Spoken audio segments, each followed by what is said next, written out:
تبارك الذي نزل الفرقان على عبده ليكون للعالمين نذيرا۔ السلام علیکم ورحمۃ اللہ وبرکاتہ۔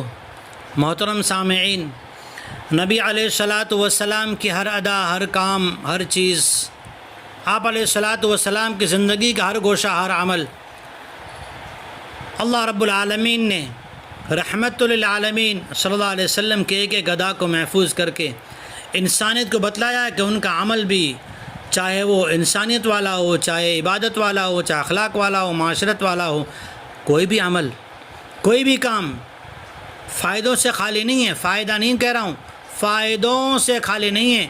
نبی کی ہر بات ہزاروں فائدے لیے ہوئے ہیں۔ اسی لیے میں نے آج آپ کے لیے ایک بہترین چیز چنی ہے۔ یہ چیز وہ ہے جو ہر گھر میں، ہر کچن میں بستی ہے۔ کون سی چیز ہے؟ بہت اچھی ہے۔ اسی لیے صحابہ کرام رضی اللہ عنہم اجمعین اپنے نبی علیہ الصلاۃ والسلام کی زندگی کے بعض وہ گوشے، بعض وہ باتیں جو معلوم نہیں ہوتی تھی، تو ہم سب کی امی عائشہ رضی اللہ تعالیٰ عنہ سے جا کر معلوم کرتے تھے اور انہیں صحیح معلوم ہو جاتا تھا۔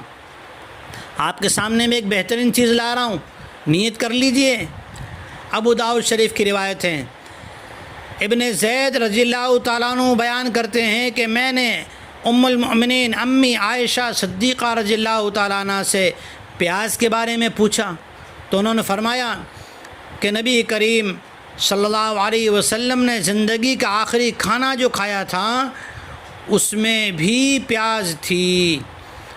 خلاصہ، محدثین کرام فرماتے ہیں کہ جسم میں پانی جمع ہو جائے تو اس پانی کو ختم کرنے میں بھی پیاز استعمال کرنا نہایت مفید ہے۔ اسی طرح پیاز کے پکا کر کھانے کے بہت سارے فائدے ہیں۔ صرف اتنا لحاظ کیا جائے، صحیح بخاری شریف میں ہے کہ مسجد میں آنا ہے، عبادت کرنا ہے، تو اس وقت اگر پیاز کھائی ہیں تو مسواک کر لیں تاکہ منہ کی بدبو زائل ہو جائے، اس کے بعد عبادت کریں۔ اللہ تعالی ہمیں نبی سنتوں پر عمل کرنے کی توفیق عطا فرمائے۔